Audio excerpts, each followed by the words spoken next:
And this is a kind of a day in the life of, that's me. You heard this wonderful introduction, which I wrote myself, which is all lies, which you do for business purposes. I work for myself, which means that there was a very great series on ITV, I think, about 20 years ago, before most of you were born, called The Voice in the Black Staff. Did anyone come across it? Hey! The Voice in the Black Staff is a wonderful series about unemployment in the Manchester area. Liverpool. And one of the great things about it, they just captured it beautifully, but and a lot around the black market, you know, and being on labour support and doing jobs to earn an extra few bob, and the chase around social welfare. But there was one guy, a great actor, he was about 6'3", and he was called Yosser. Now Yosser had a catchphrase that went right through the series. He would the big angry brute is the way he would describe him, and he would storm around Liverpool, and any time he saw anything looking like work activity in an office, in a building site, anywhere he saw people looking like work, he would storm in, put his nose up to the first person he saw, and he would say, "I can do that, here's a job." Now, those of you who may not have caught that, I can do that, give us a job. So he would ask them. Now, actually, that's what I do most days. As a self-employed consultant, I knock on doors saying, "I can do that, here's a job." So my core business in psychology is selling, and then having the panic of delivering what I've managed to sell. Okay, so from the point of view, you will want to know what do they do outside the consulting business. Okay, so there's a number of things. I checked with the gang in the Division of Work and Organisation. So they do recruitment and selection programs. So they design ways of making predictable recruitment and selection processes that increase the probability of a person who gets selected can actually do the job. You know that wonderful thing about recruitment and selection? What does it say about you when you get the job? It only says you know how to do an interview. It doesn't necessarily say that interviewing is the least predictable process for fitting the job with the candidate. It's the least predictable. And in spite of the fact that it's the least predictable, it's still the most that's used. You know, it's the most, because it's the cheapest process. But it isn't in any way a useful process. Career development program, somebody who's in the job and is looking for an increase of their knowledge, their skills and their experience in order to move their career path in the organisation or moving on to other organisations. Ongoing professional development, coaching, mentoring and leadership programs. Assessing and testing, job design and job fit, where you look at job processes. What is the organisation trying to do? What are the skills, knowledge and experience required to do that job? And how do you test the candidate or the people that there is a match between my skills and the job requirement? Induction training, training and development, counselling, stress management, EAP. You know what EAP is? Employee assistance programs, mainly for addicts, alcohol, drugs, sex, and all the other miscreants that work in large organisations who need to be either rehabilitated in or rehabilitated out. Employee assistance program, redundancy counselling, outplacement program, workplace research and internal consultancy, organisational change and organisational development. That's the range of work that we find ourselves doing from time to time. And some of my colleagues would specialise. They would be recruitment specialists, they would be EAP specialists, they would be counselling specialists, training specialists, so that they would major on any of those areas. For most of us, it's a mix and gathering. We work on a project basis on whatever we can manage to get by way of work or present ourselves in terms of the fit between the project that somebody was doing and our capabilities. Okay, some of the things, now this is again a mix of what people have been actually doing. So one person was designing a selection centre. So they were designing the job analysis, an analysis of the role, the appropriate questions to ask, and how to design the centre so you were evaluating the candidates as they were in the centre. Developing and conducting training programs, talent management, coaching, teaching skills necessary for leadership and teamwork, assessing how individuals cope with unemployment. There's an interesting group of organisational psychologists in a Ballymun project, in the Ballymun Job Centre, and their key work is with disadvantaged and marginalised people, looking to bring them closer to the workforce, and they've created hugely creative and engaging testing mechanisms, assessment mechanisms, and training mechanisms to get people who are completely outside the system, moving them gently in to becoming eligible and able to engage in the labour market search. Really quite interesting work that they've done. Evaluating job performance, creating job performance designs, ergonomics, the engineering, technology, human fit, and the diversity, the awareness of minorities and other marginalised groups, and designing interventions that facilitate marginalised groups into mainstream activity, including work. So that's the sort of mix of what people, particularly people in PS, in the Division of Work and Organisation, have been doing. Let me ask you, what's your background? How many are graduates? One. And what territory are you now interested in? Are you pursuing postgraduate stuff? Doing what? HR. Got it. And anybody else? Occupation. Anyone else? Okay. Undergrads, what do you, this is a facetious statement, and I can say it because of my grey hair. What do you want to be when you grow up? Have you thoughts about the general direction you want psychology to take you? Or is it still a mad mystery? Everything is interesting. The thing is, once you get to past graduation, you have to go zoom. Where's the stream that I particularly want to get in? And it doesn't mean that the streams are exclusive. But once after graduation, the tendency is, as you're heading down that road, it becomes the shift over, for example, from occupational into clinical, or clinical down to occupational, or into counselling.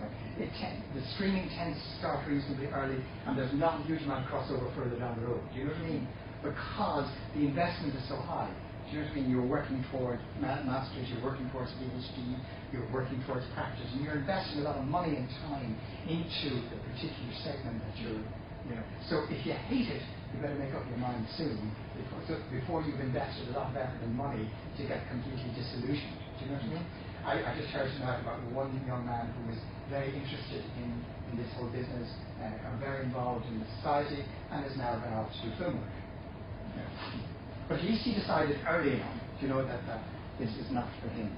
So that's one of the pieces that these kind of evenings may be useful and helpful to you. Okay, what am I?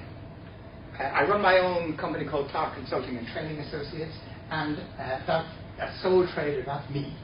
And I'm also an associate of another new emerging consulting firm called BMC Advisory Services. Funny enough, my competitors are not at all psychologists. All my competitors are just about every other profession you can think of. HR people, engineers, scientists, business people with business, managers who've been made redundant who are now starting out on their own because they have a few bob and they don't know what else to be doing with themselves, and they have to find a way to keep. Like the self-employed, the sole trader business is extremely fragmented. And somebody asked the question, what does psychology bring to business? What's the connection between psychology and business? And how does it add value? Well, one of the experiences I had is that for a long time people said, don't say you're a psychologist, because you intimidate the living daylights out of people. And sometimes just for pig iron, I open with, I'm a psychologist. And you can see the room going, is he analysing me? Is he going to question everything I do and say? And then I say, relax, I'm not in the business of analysing you. I've made up my mind. It took 17 seconds. Because you know the phenomenon, don't you, of it comes out of the fight or flight process. How long does it take to make up your mind about someone? think that? Somewhere between 16 and 30 seconds. Why is it so fast? Yes, it's the survival mechanism. It's an automatic, and it's about the organism checking out, is this a threat or a non-threat? Can you remember what the biggest indicator is that you use without knowing that you use it? Oh, come on, any biological science? What? Well, the adrenaline rushes on you, but you don't know all people's adrenaline rushes. When you're observing, what? Smell. Smell can be one thing, but what's the strong one? Smell. No, it is. What? It's pupil dilation. The funny thing is, we know from the state of pupil dilation, and we make the judgment if it's a threat or not by the pupil size of the opposition. If somebody has a wide pupil, less threatening. Narrow pupil, definitely threatening. We can ascertain it. How many of you have done animal science or animal psychology? Okay, it's called FAP, something response of bird, for example. That's all about pupil dilation. And we as animal organisms have got that capacity. The other piece, just as a total distraction, why did I break you up into this mess? Why did I refuse to talk to this blank room? Yes, exactly. But two other reasons. From a psychological point, and it's a big kind of psychological function, and it's around counselling. Business counselling. Is that it's about creating a psychological contract and beginning the process of engagement. Okay? And here's the golden rule. I have to use it all the time. If I want someone to listen to me, I must first listen to them. Do you know the Meagle phenomenon? Anyone know the Meagle phenomenon? The Meagle phenomenon is one I watch for very carefully in a room. It's called My Eyes Glaze Over. In an evening, when everybody is tired after a day's work, the probability of Meagle increases about 12,000%. So I'm watching you and looking to see if you're on the way out. And your eyes tell me, you know the on the way out bit? So it's phenomenal. And now, what is the human automatic response to that is what? If you see somebody doing a Meagle on you, what do? You take nothing else to try and get their attention. Yes, you speak louder and faster. And you know it's too late. Once the eye moves, they're gone. The correct response and the counterintuitive response is to stop. Because the drone of your voice is increasing the Meagle. When you stop, you interrupt the drone and they go. So two important things. If you want someone to listen to you, you must first listen to them. They're more available to you after they've unloaded or said something, and they feel engaged in the process. So if I say something to you, I started on you, and again, how many of you were in UCD? Do you remember Aidan Warren? Of course. Aidan Warren did a study on research student attention during lectures, and he did a quantitative survey, and he was able to ascertain that students who are qualified to listen, now are trained to listen. You're trained to listen because you turn up every day at lectures, but your capacity during lectures is about 10 minutes. So he would say that every lecturer needs to say everything 3 times in a lecture, because you're only speaking to a third of the audience at any one time. And the hope is that you're speaking to a different third each 10 minutes. The Americans did a survey about, they love this in competing, setting up women and men against each other. And they looked for untrained listeners and tested them. So without training, people can listen without getting distracted. Now, you get distracted for a number of reasons. One of the biggest reasons, the most common reason, I might by some accident say something interesting. And if I say something interesting, what do? Start thinking. Yes. And when you start thinking, what's happening? Your attention. You're gone. So that's one reason your attention disappears. The second reason your attention disappears is I drone. So after 2 or 3 minutes. And the third reason is you never got here in the first place. The body arrived, but nothing else.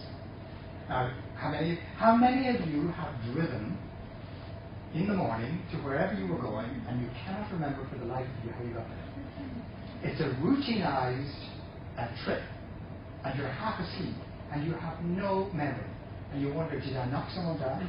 How many red lights did I go through? Yeah.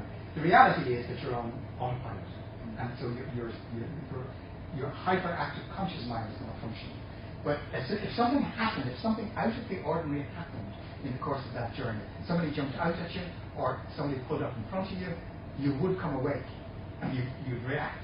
The risk is that the gap between awakening and acting, especially if the car in front is too close to you and your brakes are less than perfect, you have an interesting morning to start with. Why do I say those things? It's because that even though I am competing with business people, I'm competing with anyone who's out there looking for business and who says they can do strategy, they can do team building, they can do all kinds of things, and they're right. What I bring to the table is my insight and training and evidenced response to human behavior. Now, if I play it too much, they kill me. They're not interested, because then I become an expert, an expert that just discredits them, and they get less interested. I have to use it subtly, in a way that people don't realize that I am designing interventions and facilitating interventions with very good psychological constructs in mind. And it allows me to be quite successful. And in fact, a lot more successful than a lot of my colleagues, because I understand a lot about human processes because of my psychology degree and my psychology masters. So that's, and like in a funny kind of way, no matter where you go to work, in whatever field you're in, your psychology training gives you a huge plus in terms of being useful in the workplace and not a lot of use. Principally, nothing to do with psychology, your academic training, critical evaluation. Being able to critically evaluate is a very useful process, because there's a lot of mistakes made in organizations through pressure and through groupthink. No objective testing of either what we think we should do, whether it will work or not, or what we want to do, whether it's good or not. And the second thing that's kind of helpful is that the evaluation is the understanding of how to influence people and how to get things done. Some people might call that which? Well, it's negotiation skills. It could also be, you could call it manipulation. You really could call it what you like, but actually it's having a useful insight about how to engage people along the process and help them overcome the difficulties that they have in engaging the process. I mean, that's the whole basis of change management. It is about understanding the causes of resistance, being able to identify real causes and do something to intervene to assist people to overcome those causes. All very good psychological construct stuff that's kind of useful in the workplace. So that's the kind of things that I do. I like to pay attention to groups. I like to pay attention to groups, and I particularly like to pay attention to individuals, which is why I like coaching and mentoring very much. I really enjoy, there is an extraordinary dynamic, and it comes from the counselors. There is an extraordinary dynamic about sitting in front of someone and saying nothing, and allowing that space to be created to allow that other person to think and to talk about what they're thinking. Now, it needs a bit of training to do it well, but fundamentally, the offering of saying, look, this is your space to use it as you want it, and to think about what you need to be doing, and to help you decide about what you need to be thinking about, and decide about what you need to be doing, rather than being told, guided, or driven into it. It's an extremely valuable space, which is why coaching and mentoring is so popular.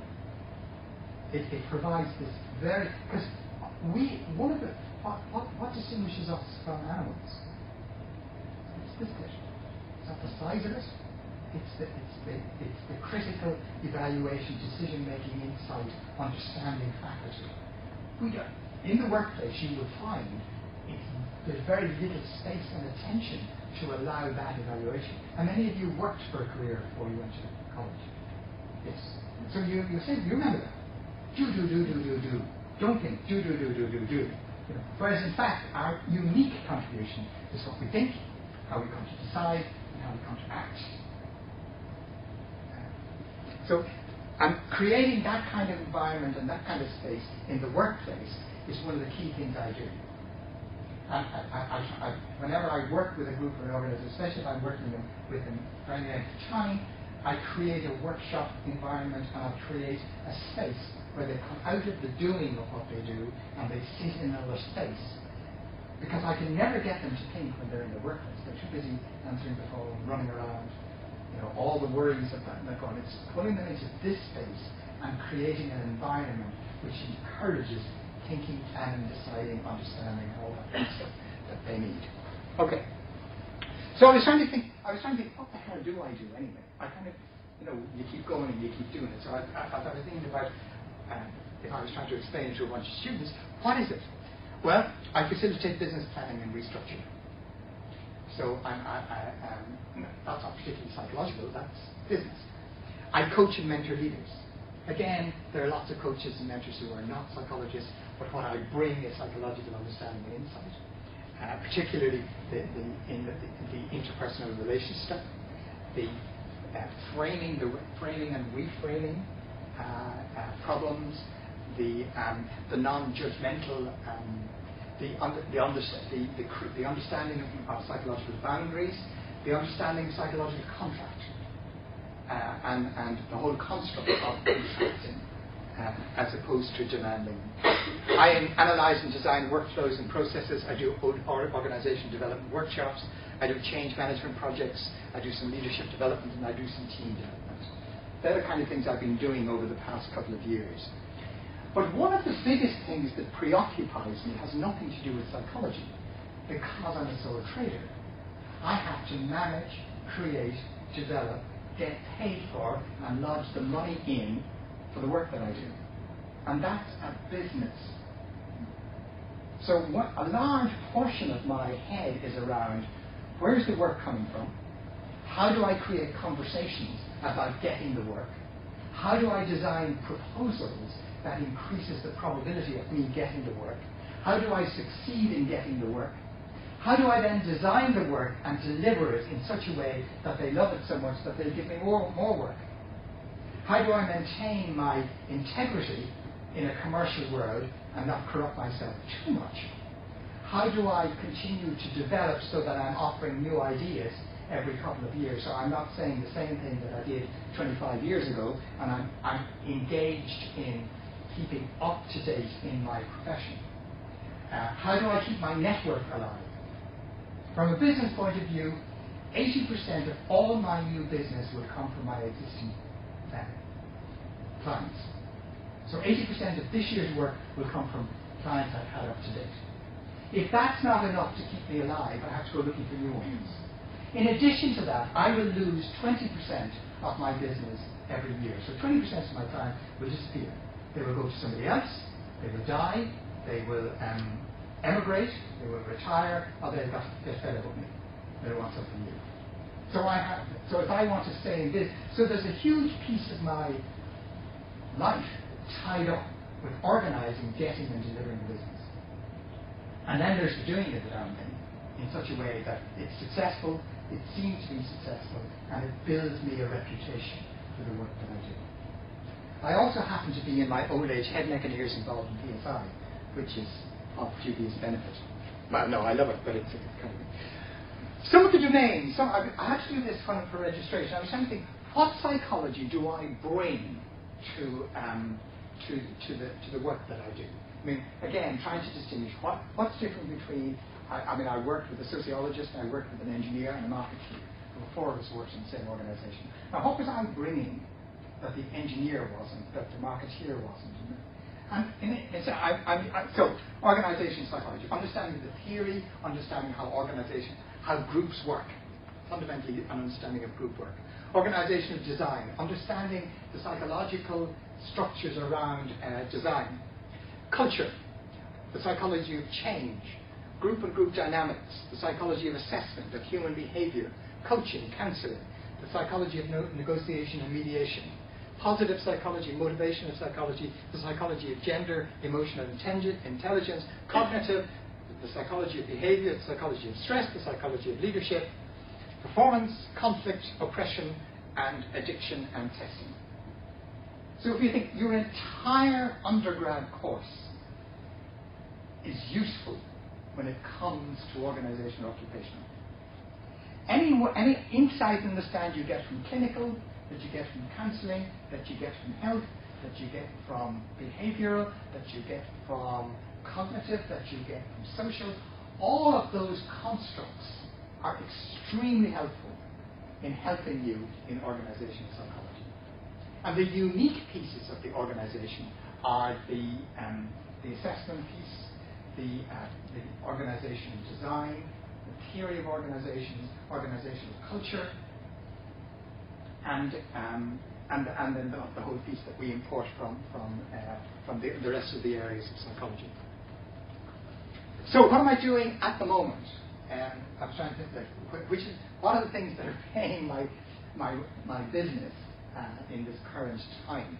I'm mentoring a number of organization directors of services. So I've got 4 or 5 people that I meet on a regular basis as a mentor to their business. And it's not a therapy piece, although I use therapeutic skills. It's basically, it's almost a supervision. I supervise them at a personal level around their organization and what they need to be doing for it. At the moment I'm preparing, there's a company who's newly formed an international client management group, and I'm about to go and do, they're a newly formed group, so I'm going to spend a couple of days with them doing some teamwork before they get on with the business. I'm starting to build a profile of leadership competencies for another organization. I'm teaching an academic module of organizational psychology to the final year students in Mary I. I'm teaching change management theory and practice to postgraduate accountancy students. That's a wonderful experience. Now, accountants. Do you know accountants? Extraordinarily brilliant people. Extremely clever. Incredibly driven. Totally left-brain driven. There isn't a right brain in the room. And that's both, and it's predominantly women. You know, like, I say things like, I don't think there's a feeling in this room. And everybody looks at me, that's their attraction for logical, rational, numerical, and that's reinforced totally by their training, makes me talking about the emotional impact of change management seem like Donald Duck in a horror movie.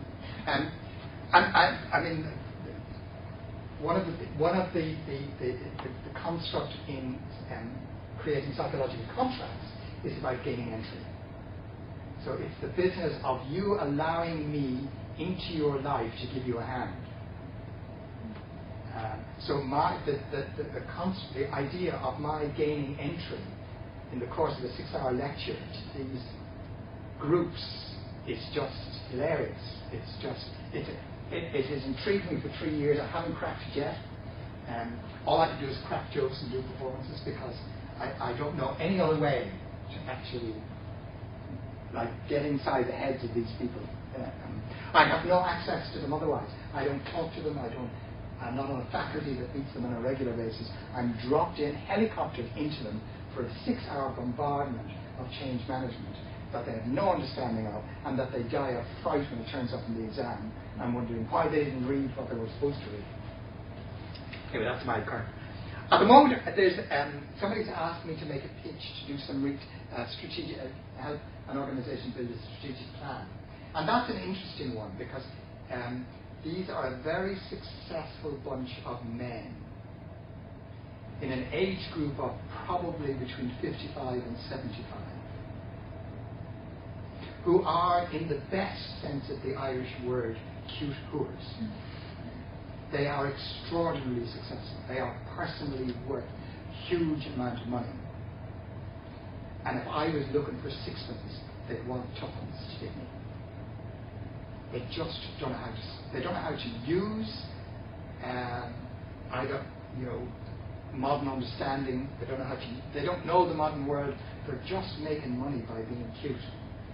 And the idea of actually formalizing their organization into a structured, strategic plan of what they're going to do for the next 5 years, into a succession plan about who they're handing over their very lucrative business to, when they think their sons are the greatest crowd.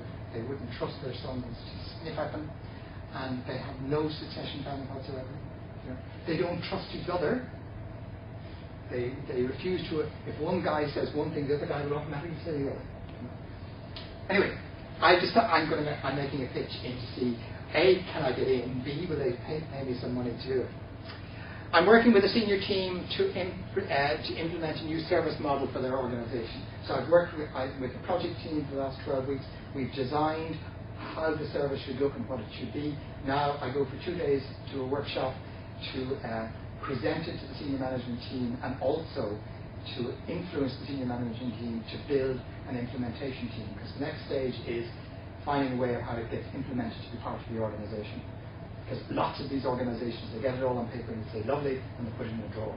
Now our task as the project group is to stop them doing that and to actually create a plan so that it becomes part of the organisation. It's an interesting kind of challenge.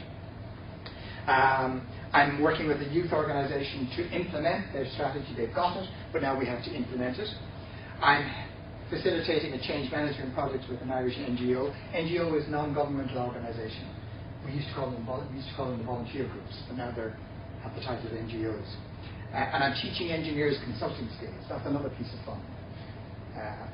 Teaching engineers soft skills. It's where flesh meets timber and steel.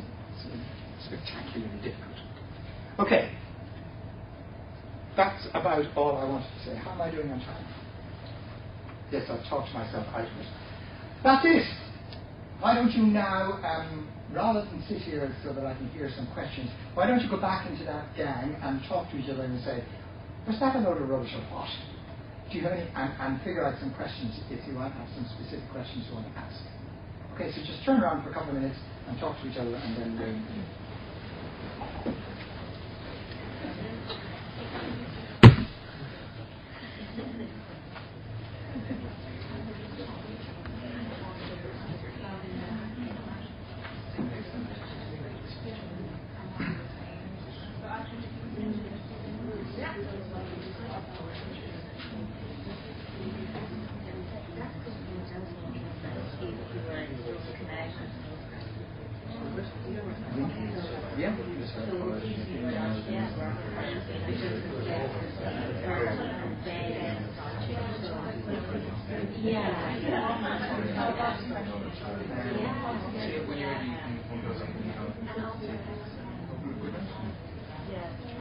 thanks for doing this.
Where you are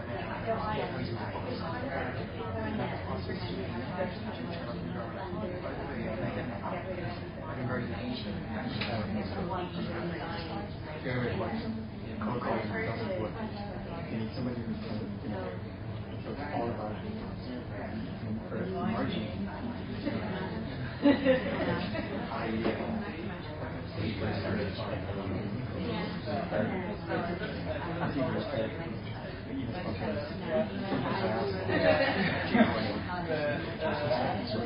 Mostly like the other thing we do is you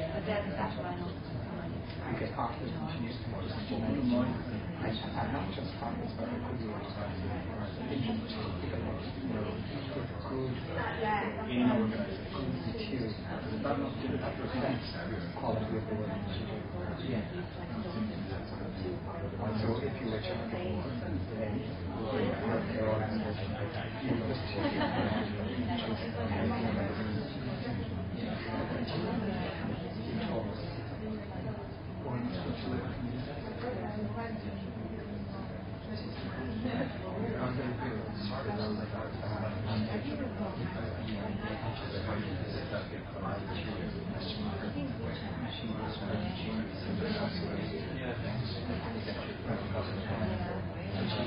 Would there be any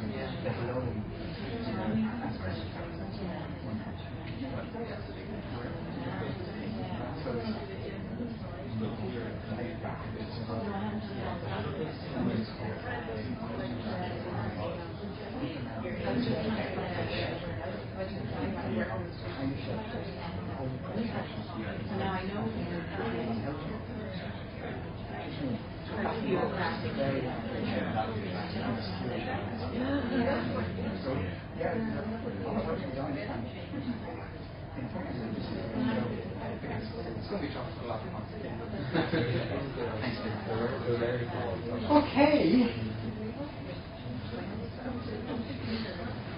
Questions?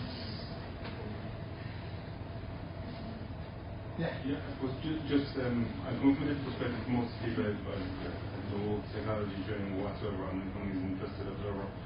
How did you find your way into the building without not being That's not very kind of So it's sort of sharp in your You mentioned about the lectures for accountants. Well, I suppose not an accountant, but in the building industry, if you regard it as a quantity surveyor, yes, accountancy of sorts. But one way I suppose to get through to somebody of that nature would be to actually show measurable results in terms of if you come into an organisation and implement change management or implement leadership strategies, does the turnover go from 10 million to 20 million, or does the turnover go from 10 million to 5 million? Has that been possible in your experience? It is a big difficulty, and we do a lot of stuff that isn't strictly measurable, and I've done a lot of work under the aegis of statistical process control. Worked with a guy who's now dead called W. Edwards Deming. And he's a great theorist, a great economist, and an amazing statistician. But he said, and he was very hot on that, on quantifiable and on measurement, and that and taking the evidence-based approach and the scientific approach, which you create hypotheses, you test it with data. But one of the things he did say is that you can go so far with that, and then there are pieces. Just because you can't measure it doesn't mean it's not important. Do you know what I mean? So a lot of the time I work in that grey area, which is, and the other thing is that we get dissed for a lot of stuff we do as being bullshit, simply because we can't find a measuring mechanism. And as measurement becomes more and more sophisticated, and as science begins to impact on and measure a lot of human behavior from a physiological and mechanical and biological framework, we're getting a lot more evidence-based to say, actually, what we were doing is right. And now we have the biology and chemistry to demonstrate it. So that's an interesting state. But you're absolutely right. I know if I'm doing a major project, I will work off the basis that somebody who employs me to do a piece of work, I should be able to demonstrate that they get a 4-to-1 return. So if they spend 10 grand with me, they should be able to see a 40 grand improvement.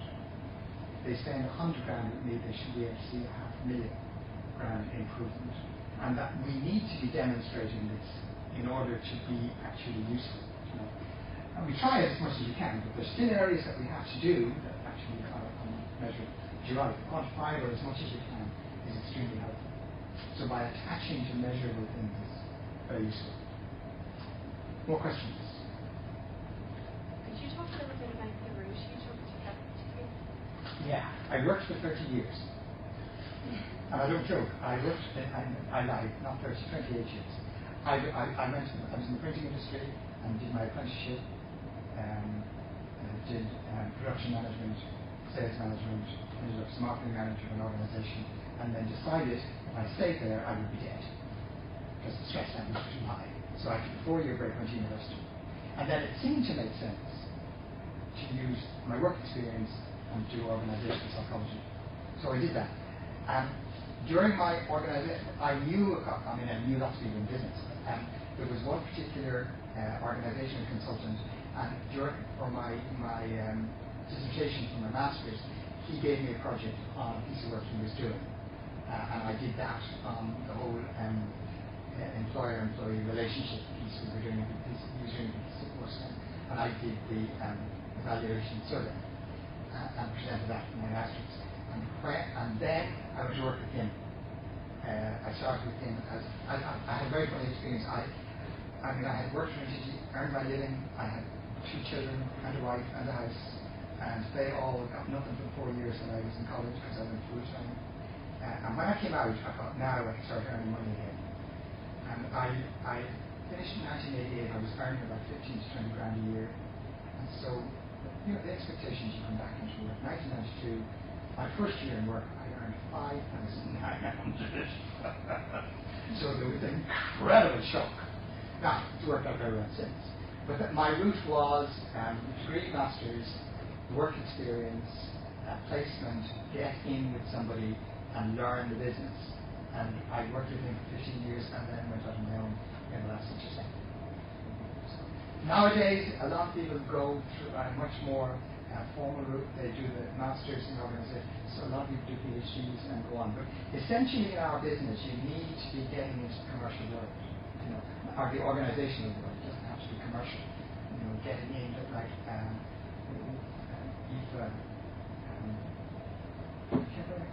she on the DWAP committee. She works for the Food Service Commission, the Recruitment and Employment Commission. So there's 3 or 4 of them in there do a lot of work on measurement, assessment, and job design, and interviewing skills and so on. So there's work. Although I know another person that I was on the DWAP committee with. She's chief executive of a voluntary body. She's an organisational psychologist. Uses her organisation psychology incredibly in managing her work. But again, she came from the space having worked before, then did the degree. For most of you, it would be but I suppose one thing I would say, if anybody who's interested in organisation, get into organisations, even as a volunteer. Get somebody who gets you in. Go to anywhere which gives you work experience. And, like the academic route is such a tiny part. People don't care whether I have a degree or not. They only need to know I can do the job. And you only know that by doing it, So getting projects, getting associated with people who are in the business. Other questions?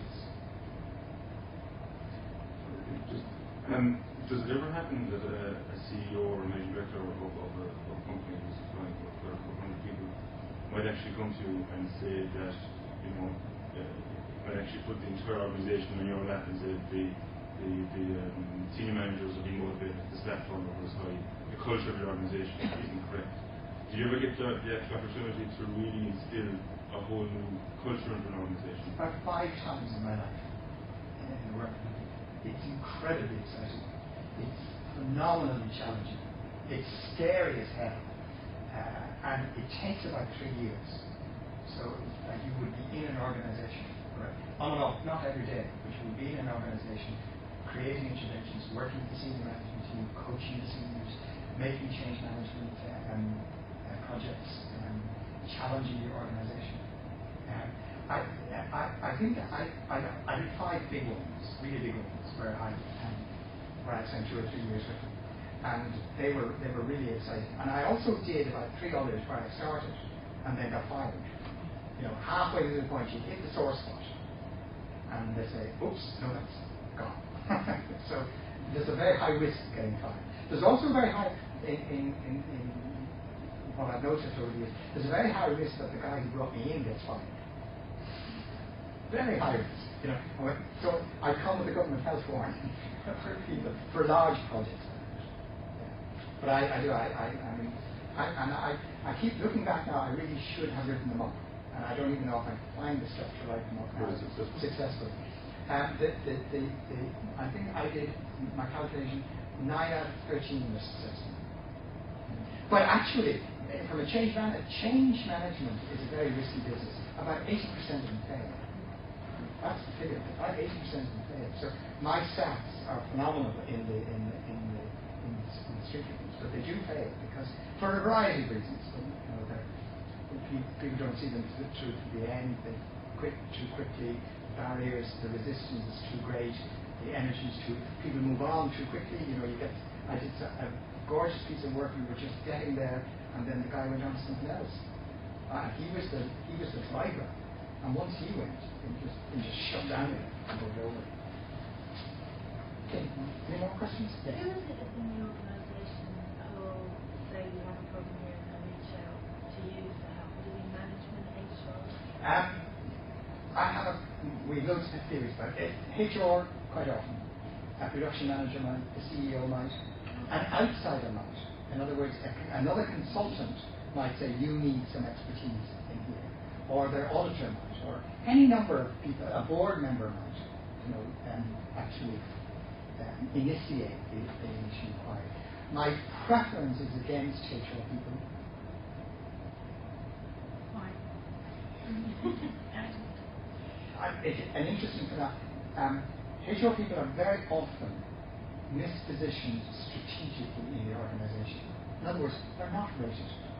They're not up at the top table. They're not strategic enough, political enough, cruel enough, and they're sometimes not let in there. Do you know what I mean? For every organisation where I've seen about 3 really good strategic HR directors work effectively, and that was because, ironically, they weren't originally HR people. They ended up in HR, but they came out of production or they came out of another discipline. But their ability to make relationship and build and support the chief executive is a hugely important piece. The single most important person that I have to deal with in an organisation is the CEO. The CEO is not in favour that you get in the way. Just walk out. It doesn't work. Anybody who helps to influence and support the CEO is useful. And too often the HR directors haven't been that. They've been locked out, or they haven't been personally effective enough in the organisation. Probably because they don't have a deep understanding of the business. Yes. Partly. They place themselves in the HR mode rather than in the business mode. Well, my previous background is business, 20 years in my own business. Yeah. Then I took it took 4 years out to do my degree. Right. Then I managed to start in HR. Yeah. So I'd be thinking more of business. Which would be in the places you in a much better position. Strategic. Yeah. I mean, if you're working in any kind of a sizable organisation, I would say the first job is strategic. And it's linking your any HR initiative to a key piece of strategy and building a business case on it. It's not because it's nice to do or it's the right thing to do, it's because it'll make money. It's because it'll get obstacles out of the way to making money. It's because it'll manage the risk of the organisation. Do you know what I mean? There's a strategic case that the CEO can't ignore. That's the piece. And also building a very close relationship with the CEO. You know, actually becoming his mentor or her mentor. Getting in, being really in. The in-group, out-group phenomenon in psychology, being in is all that. You know, you can do so much when you're in. You can do nothing when you're out. You know, so creating that in piece, building a business case for it.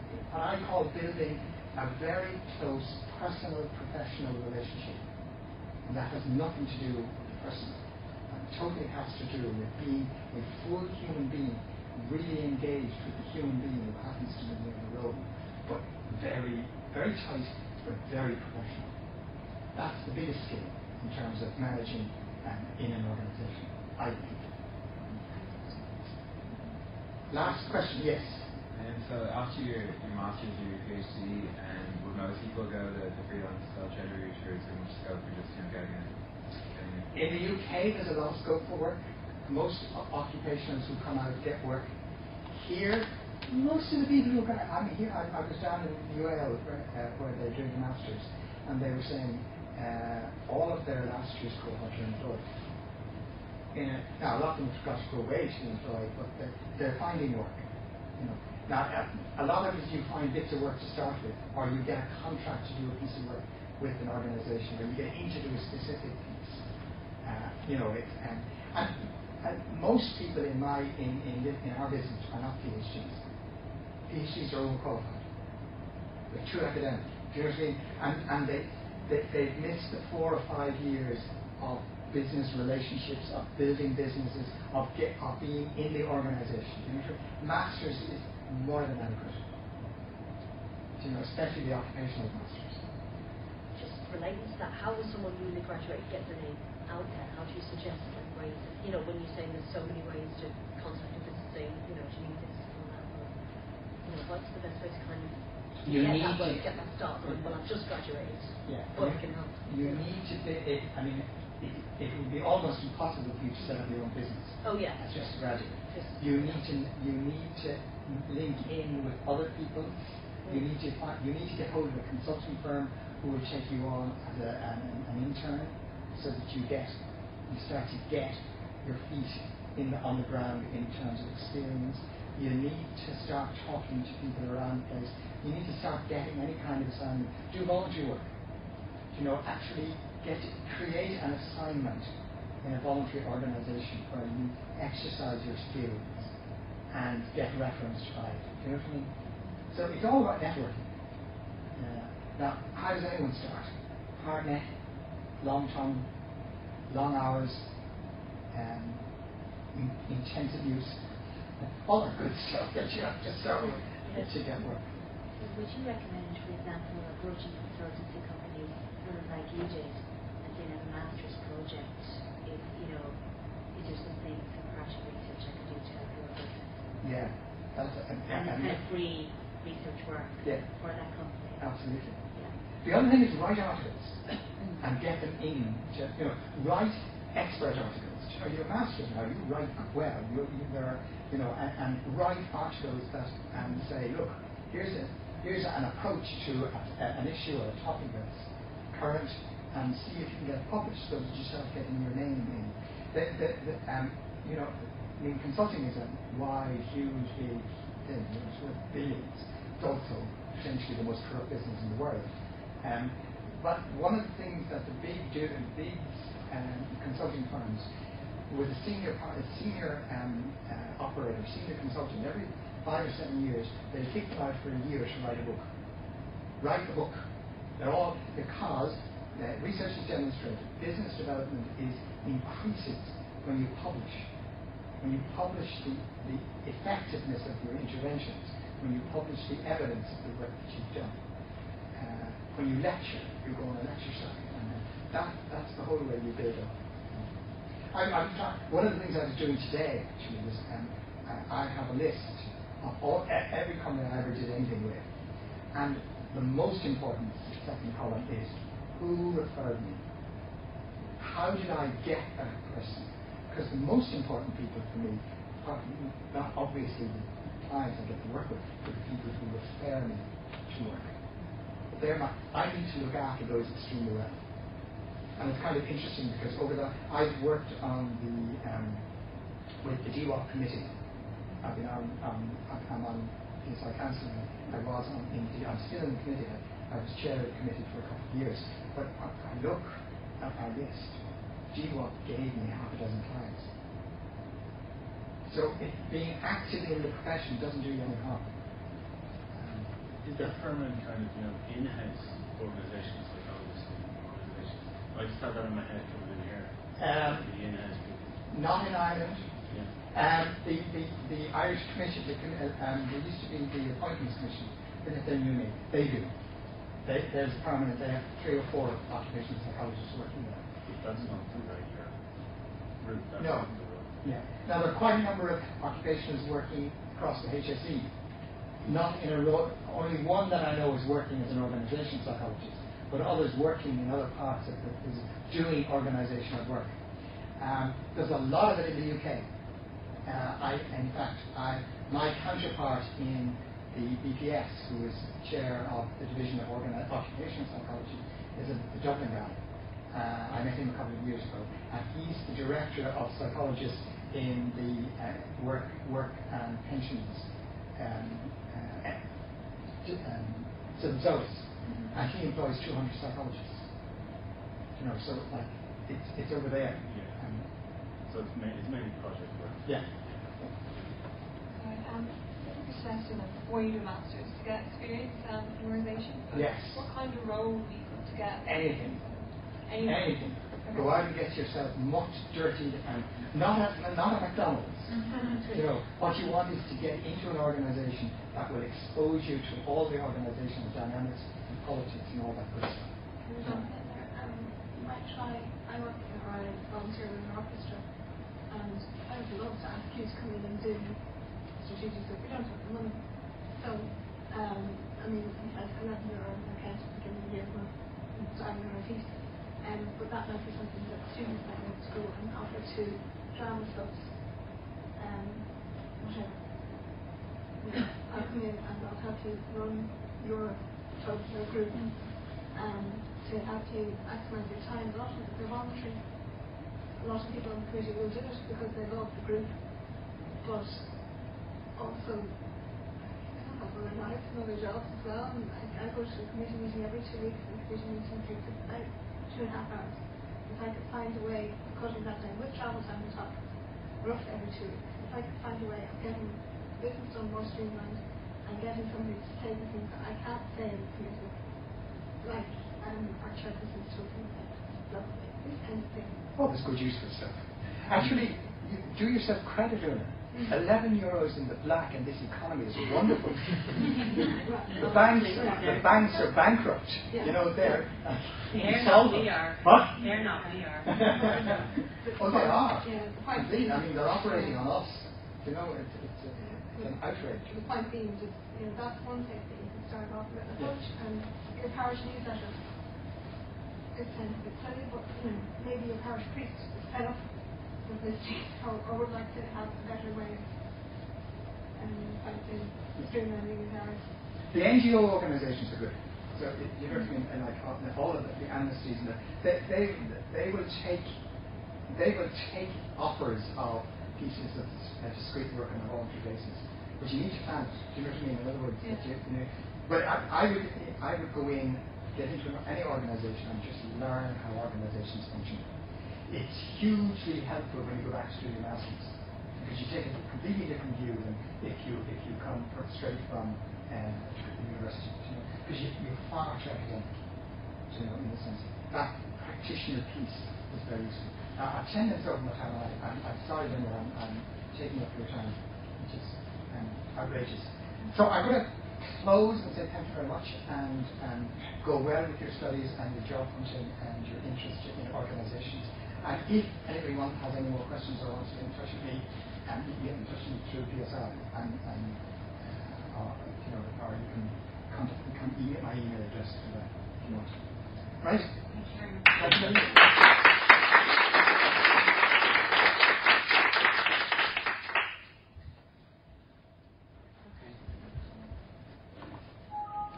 Give me a couple of seconds to get out, so that I don't.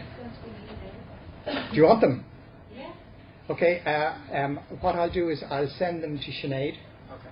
And then. If you're okay with putting them up, we can send them to the office, and they can be put up on the student affairs group tab on the left for demo.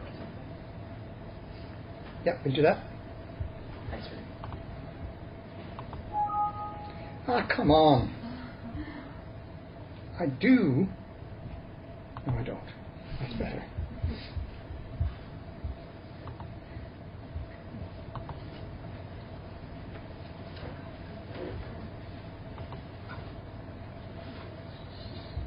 I need to take this out without killing it, Sean. Normally there's a thing down there, isn't there? Ah, there it is. Yep. Maybe, yep. Yeah.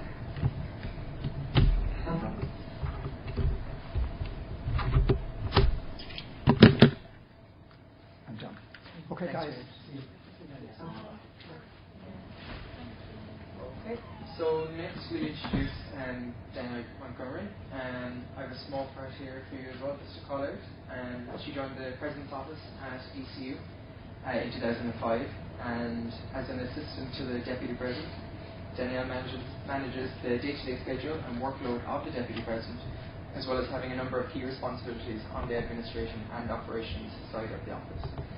Danielle is a past pupil of Mount Temple Comprehensive. She's enjoyed a wide and varied career to date in a multitude of business settings, including publishing, social, volunteer organisations, public sector, legal, education, training and private banking as well. Danielle holds a BA in Psychology and Sociology, which she obtained from USCO, via distance learning, and is now in her final semester of Year 2 part-time Masters in Organisational Psychology at DCU Business School. So thank you for coming.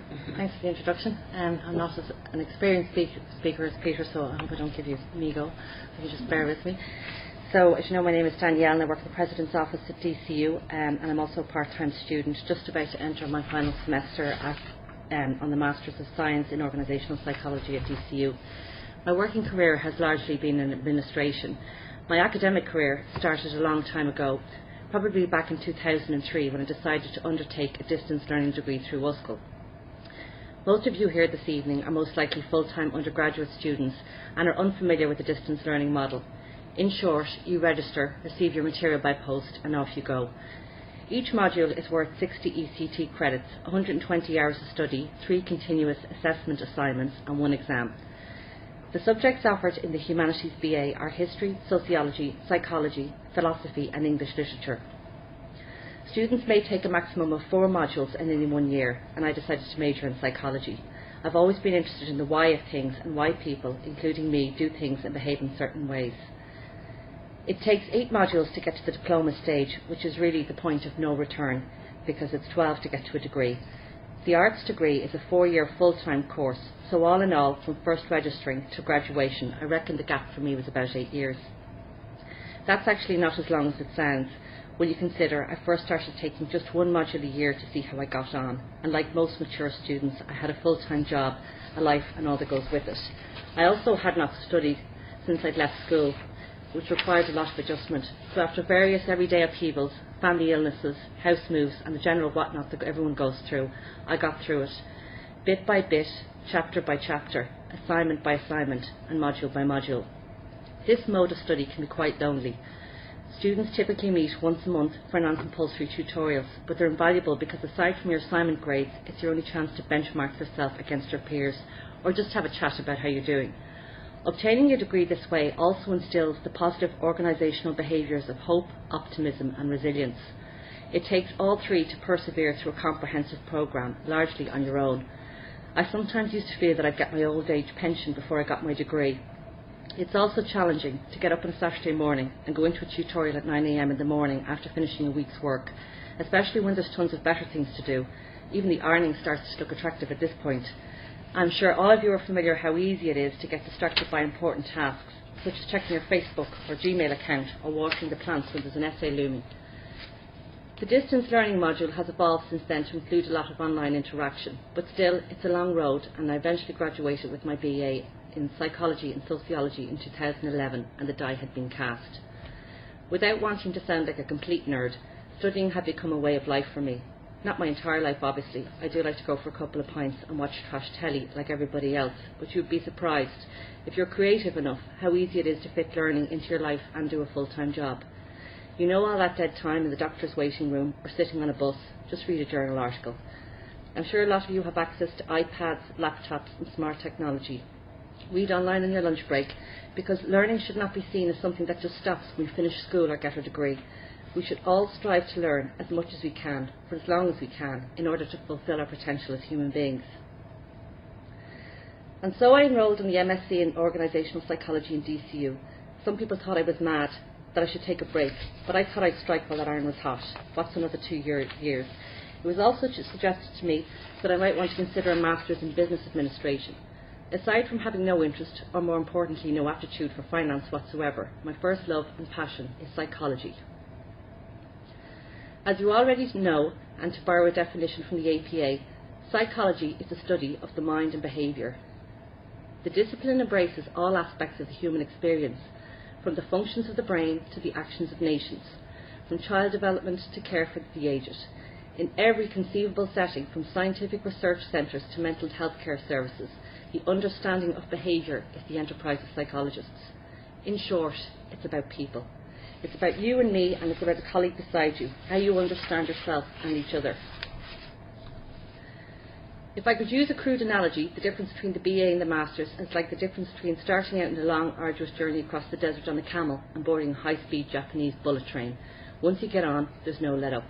The MSc in Work and Organisational Psychology at DCU Business School is the longest-running programme delivering organisational psychology education in Ireland. Excuse me.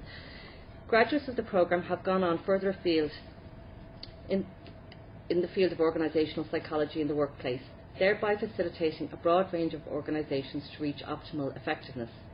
The programme provides qualified psychologists with academic training and development and contributes significantly to the process of seeking registered occupational psychologist status.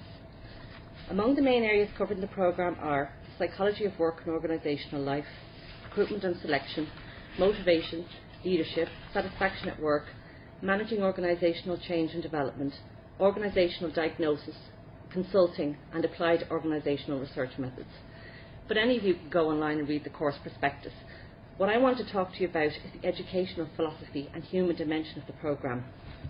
And I'd also like to just mention that this is not a party political broadcast for DCU or a marketing event, but it just so happens that I work and study in DCU.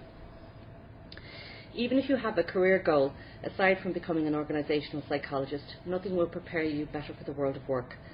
For instance, have you ever thought about the difference between a leader and a manager? What are the qualities that make a good leader? Who for you epitomises the word leader? Sadly, many organisations promote their staff to manager status because they can organise, they can manage, they can direct, but they can't lead, they can't inspire, and sadly, they have no vision. At the start of the semester, when our tutor asked us what qualities we thought encapsulate a leader, I thought in a word, greatness. I think of that essence that cannot be bottled, that harnesses a cause and makes many follow. I think Nelson Mandela with his "Our deepest fear is not that we are inadequate, our deepest fear is that we are powerful beyond measure" speech, Gandhi's politically powerful but peaceful protests, or the way Bill Clinton reportedly touched people on the arm and made them feel like they were the only ones in the room. I think grit and determination, like Steve Jobs and his small quirky company Apple. What springs to mind is hope and bravery, people who are not afraid to follow their star or calling and usually happen to bring others with them in the process. But what about closer to home? What about leadership in an organisational context? On 28th of January 1986, 73 seconds after liftoff, the Space Shuttle Challenger exploded.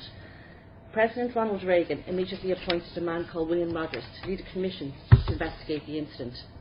The commission found that a part of the rocket, called the O-ring, had lost its resiliency due to low temperatures. There had been 3 abnormally cold nights the Challenger had spent on the launch pad prior to liftoff, and one of the O-rings had become brittle. Seconds into the launch, the O-ring malfunctioned, causing the Challenger to crash and killing all 7 crew members. Technical issues aside, one of the real causes of Challenger was leadership failure. Low-level management had voiced their concerns about the O-rings early on, even suggesting a postponement of the launch. The engineers were effectively shouted down. In an episode which reeks of organisational failure and with mounting political and bureaucratic pressure simmering in the background, the engineering intuition was overruled with devastating circumstances. This tragedy was repeated again on the 1st of February 2003 with the destruction of the Columbia shuttle and re-entry to the Earth's atmosphere. Upper management at NASA had again dismissed lower-level engineers' concerns over a foam incident where small pieces of foam had come off the external tank, posing a flight risk. NASA is a hierarchical organisation, desperately in need of organisational change, and strong leadership that does not kowtow to political or financial interests. These are the type of real-life issues examined by a student of organisational psychology or a practitioner. Maybe you have what it takes to be a good leader. A key feature of the MSc programme is the educational philosophy, which is built firmly on the adult learning module. This emphasises collaboration and participation through team learning. It draws heavily on the experiences and insights of participants rather than on the lecturer as expert. To give an example of some of the diversity in the class, I have 20 classmates who have careers in aviation, civil service, Dublin City Council, Pfizer Pharma, charity, law, Irish Rail, the ESB, the Houses of the Oireachtas and FedEx. Some are HR practitioners and some have a psychological background, which all makes for an interesting mix. Lectures run on Wednesdays from 2 till 7:30 with 3 1.5-hour lectures back to back and a short break in between. Students are assigned to groups in week 1 and group work is essential. It's a key component of the learning experience because we all come from such diverse backgrounds with different strengths and weaknesses, and we can learn from and bounce off each other. If the distance learning mode of learning was isolationist, lectures in the Master's programme are really interactive, and we've had some really great, shall I say, robust discussions and exchanges of points of view. To give you one example, did you know that organisational diagnosis is not just about textbooks and theoretical models, but using, dare I say it, imagination and reflective, intuitive decision-making processes? To give you an example, one of our organisational diagnosis assignments was divided into 3 parts. The first calls on us to diagnose a problem or issue in our organisation. The second asked us to reflect on our decision-making process, while the final piece was to take a theoretical model, apply it to the problem and see if we came up with the same answer. How did the use of a theory differ from our own judgment when faced with an issue? Our organisational diagnosis tutor did a session with us on emotion and judgment and looking at the impact our feelings have on how and what we think. I was really surprised to find words like emotion and reflection in there. But if we look at the words of the Dalai Lama, he says, reason in itself is blind to the considerations of deeper moral questions. We need qualities of the heart to counterbalance the force of our intelligence. The psychologist MacLean says, ironically, the feeling that something is real, true and right comes not from the reasonable neocortex, but from the evolutionary, older, emotion centres of the limbic cortex. The neuroscientist, Damasio, far from interfering with rationality, the absence of emotion or feeling can break down rationality and make wise decision-making almost impossible. And finally, to borrow from Paul Ekman, the American psychologist, who has been a pioneer in the study of emotions, says that when we are gripped by an emotion, we interpret what is happening in a way that fits with how we are feeling and ignore knowledge that doesn't fit. Understanding our emotions can in fact facilitate our decision-making. And here comes the engineer again. I mentioned before that we all come from different backgrounds, and one of my classmates is an engineer in the ESB. The tutor asked her, what do you do if there's a large-scale blackout or overload? I can't remember exactly the technical details, but she said, well, I pull the breaker switch. But how do you know when to pull the switch? Well, I just know. Well, who taught you how to pull the switch? I can't remember, I just know to pull the switch.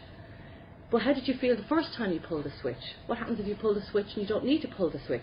Were you scared the first time you pulled the switch? It's not just intuition, it's based on knowledge. I'm an engineer and I just know to pull the switch. She's still not buying it, that this innate knowledge is based somewhere complex between prior knowledge, intuition, emotion, experience and judgment, but it makes for interesting classes. Typically, we have 2 to 3 individual assignments each semester and a group one. Everyone complains about group work, despite it having a valid pedagogical place on the course. According to Blatchford, in the Journal of Educational Research, we don't learn it in a vacuum at a computer. He says that an essential feature of what learning is about, which is likely to be as true for the future as it is now, is that the interactions and relationships within which learning takes place.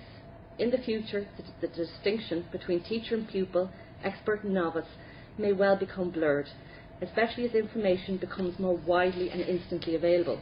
But learning is not just about information. The classroom of the future and the pedagogy related to it may be more about co-learners. That is, pupils learning from and with each other and making sense of information available to us all. And with that, I want to show you something.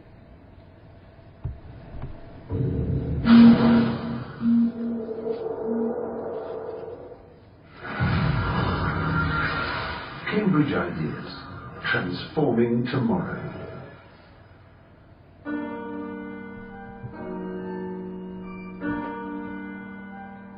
I've always loved boat race. We've got two of the oldest universities in the world, having competed since 1829. And yet we know very little about the boat race crews that participate in the race. So what is it like? What goes on behind these Cambridge blue doors on the River Cam? My name is Mark Durand. I work as an ethnographer. What it means is that I study people by living with them full time, under their conditions, and living life much the way they do.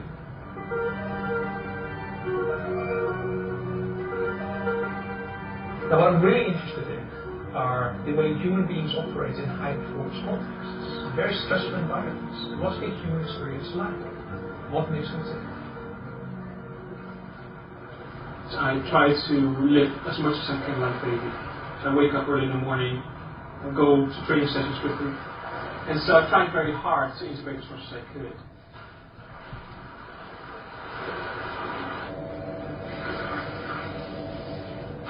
And often, almost on a daily basis, walking the floors. Okay, so what does it take to create a successful rowing crew?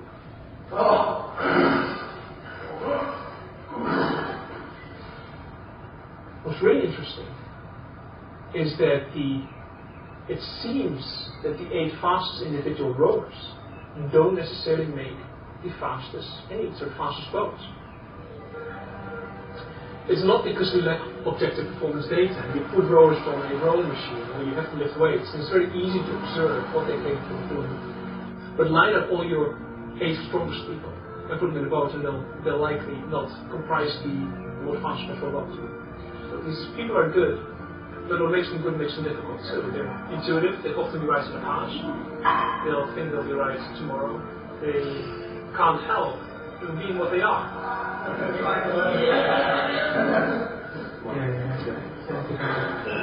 So when you row in a blue boat, what's your seat? So you're on the outside, right? So. Yeah, been rowing 5 seat, and I know what my job to do in the boat is, and it's to go really hard for longer than anybody else. These guys are competing for a seat in the boat, usually about 40 of them, for only 8 seats in the blue boat. The only way to compete effectively is to make the boat go fast, and the only way to make the boat go fast is to collaborate perfectly with the very same people they're competing with. It almost requires a schizophrenic frame of mind.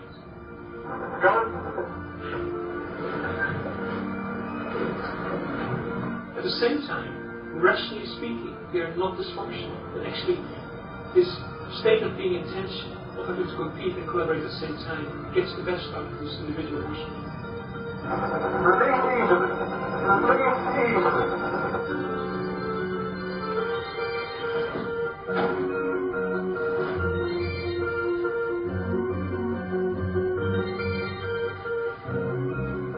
Today I'm hoping to do something a little bit special. One thing Cambridge University and Oxford University are well known for is the boat race. Now what I want to do is to show you that there are things we can learn from high performance rowing using the Cambridge example that are incredibly relevant for business. I'm not just an ethnographer. In fact, I spend a lot of my time advising businesses how to work with difficult people that are hugely talented, but very difficult to work with. Pick your best 8, not your 8 best. Now what does it mean for business? Well, occasionally it might mean that you will need to trade off some technical competence to gain social intelligence, to be able to get more out of the team as a whole. Well, everybody is under the same pressures. You know, when you go to work, you leave your own ethics at the door. You should, but well, sometimes you have to. You get out of the job, wouldn't you? Actually, it makes sense from a client perspective too. If I'm looking for legal advice and I come to you, I probably cannot tell whether you are 94% competent or 99% competent. But I can tell whether I like you. What makes them good makes them difficult too. If you're going to hire the most talented individuals in an industry, they will be difficult. So you've got to make some allowances for difficult behavior. And these people can be intimidating, much like the guys in the Cambridge Road Crew can be. And I find it helpful to remember that they're actually quite vulnerable. They have their own insecurities, their own little haters. And I found some comfort in it. So, collaborating and competing all at the same time, working as one. Group work is hard work, and I often think I would have completed the task myself individually 10 times over. But it means making democratic decisions and planning what's to be done, and that requires sometimes endless meetings, dividing up of work and peer critique. But let's face it, it's fantastic training for the world of work. Because if you haven't already met and settled out group work in college, you will, where you often have to achieve targets and goals to deadlines with a diverse group of people, and there's always one. The odd one who wants to kick back and relax while the others do the work, and one who wants to reinvent the wheel. But often in work as in life, you just have to get along with people. Damn it, you may not even like them. But the point is, you have to move the project or idea or whatever it is along the line to its organisational goal. And let's face it, 5 heads are better than 1. It doesn't matter. Psychology teaches you how to relate to people, all different types of people. Say you want to get the go-ahead for a project you have an idea for. There's no point going into a big, long spiel with an A-type personality who just wants the bottom line. In a similar vein, you can't expect a snap decision from a manager who has a slower, more methodical way of thinking, who likes to gather all the facts before reaching a decision. No, you tailor your behaviour to suit the situation. Don't expect the world to work around you. There is a large volume of work each semester, not to mention the weekly reading which must be completed before class. It can all seem a bit overwhelming at times, particularly to those who may have been away from study for a while. Therefore, your group becomes a kind of support network too, and we compare notes, tips, and give each other a dig out from time to time.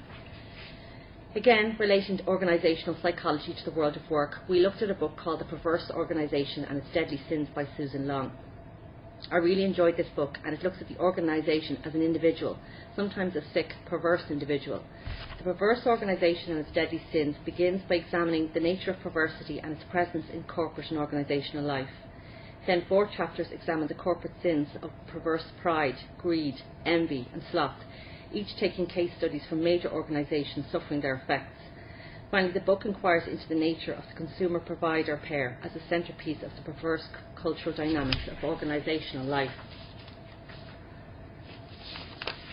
For those of you who are into Freud or Jung, you'll love the study of large-scale corruption and a look at the dysfunctional individuals who become influential leaders, sometimes in hugely successful companies like Parmalat, the multinational Italian dairy company, which collapsed in 2003 with €14 billion hole in its accounts, or the Enron scandal, the Texan energy company, which is still the largest audit failure of American history and led to the dissolution of accounting firm Arthur Andersen.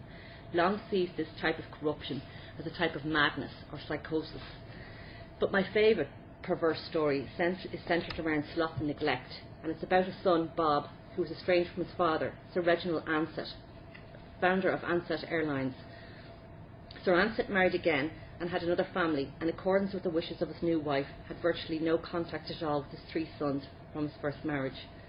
Later in life, father and son were reunited, and by now Bob Ansett had achieved the status of a successful businessman as owner of budget car rentals. Bob and his father Sir Reginald met for several lunches as adults on an equal footing, but Bob, ever eager to impress his father, related to him his business strategy to obtain exclusive rights for budget rent-a-car at Australian airports. It was going to be huge. The father, well, he went out the next day and bought Avis Rent-a-Car, budget's biggest rival. Oh yes, it's all there. Family dynamics and intrigue, narcissism, egos, plotting, scheming, Machiavellian backstabbing. The 7 deadly sins.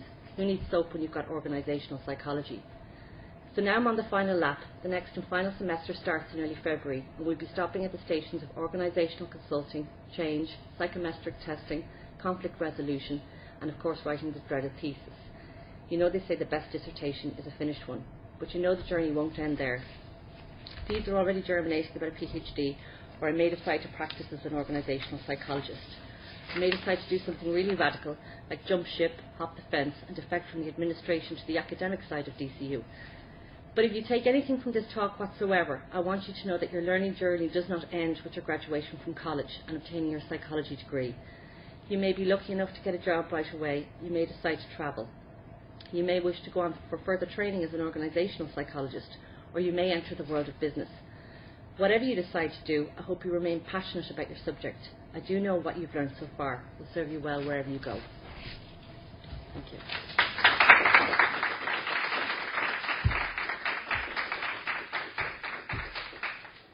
Anything that would help me? Yeah.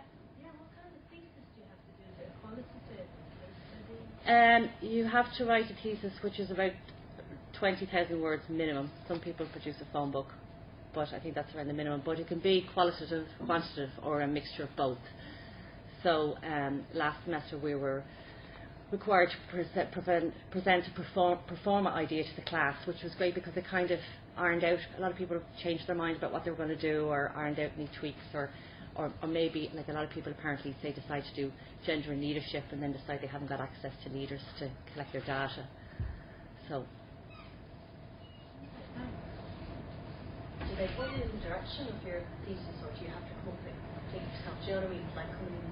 You can come up with it yourself, but there'll be, like anything else, there'll be topics that appeal to you, that there'll be like that emerge as the year goes on. I suppose it's easier to pick something that you like and you're interested in.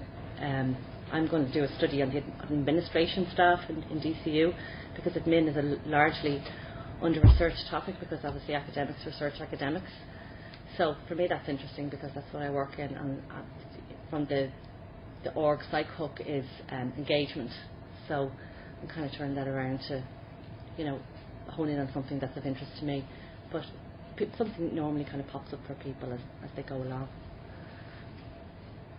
Yeah. Does everybody in the course have like an organisational background already, or is there anybody just straight out of university? Because I was thinking of doing that exact course. There's actually this one guy who's straight out of university, and he's he's a first class student, and he actually with me met the PSI board last week. We were going for accreditation, and they've actually recommended to accredit the course. And he said he found it a little bit challenging in that a lot of the assignment work is based around your practical experience. But having said that, DCU doesn't have a psychology department. It has an new undergrad program in School of Nursing, and that first 4-year cohort are just about to graduate. So the business school are going to tailor the master's program, for people coming, like yourself, who haven't, got a lot of experience in the world of work. But certainly the stream I'm with at the moment, I mean, some people are unemployed in that, but most of them would have kind of experience in the world of work doing whatever.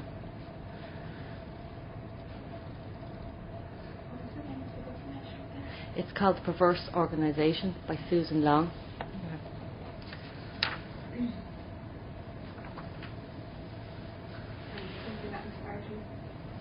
Yeah, I enjoyed it. It's just because I suppose the NASA example and things like that, they're very kind of human examples, and that's what psychology is fundamentally about. And theory is wonderful, and models are wonderful, but if you can relate it to real life, which I suppose that's what Peter's doing, is going into organisations and trying to change people and change the way of doing things. And I suppose it's important not to lose sight of that, because behind faceless organisations, it's really just people.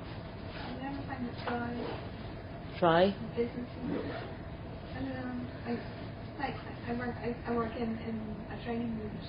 Yeah. I kind of there's scope for me to kind of infiltrate the unit with some psychological stuff. But the business side of things I find a bit dropped. Like which bit? I suppose they all go to meetings of business people who are in the organisation. They go to the meetings and they decide, and they're not connected really with what's going on underneath. And they talk numbers, and they talk, I suppose, division of work. I don't know. There's a disconnect there between what's going on and you know what I mean, and the activity. But I suppose again, is this the orchestra you're talking about? Something different.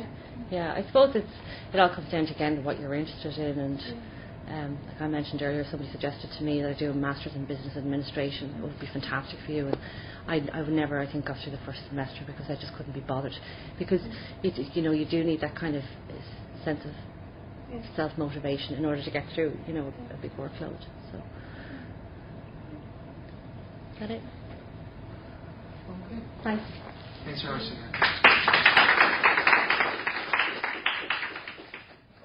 thanks everybody for attending. Just to let you know, here at 6 o'clock on Thursday, there's a workshop on acceptance and commitment training. Might be useful for your CV as well. And then during February as well, we have a couple of talks. We have a talk on sexuality and sexual behaviour in Ireland. And we've got a day in the life, like what Peter was doing with health psychologists and educational psychologists. If we can, we'll try and throw in another clinical psychologist. But they're going to be presenting in Mary I in about a month as well. So it's all on the Facebook and it's all on the website as well. And we'll try and get the downloads up on that website as well. So thanks very much. Thank you.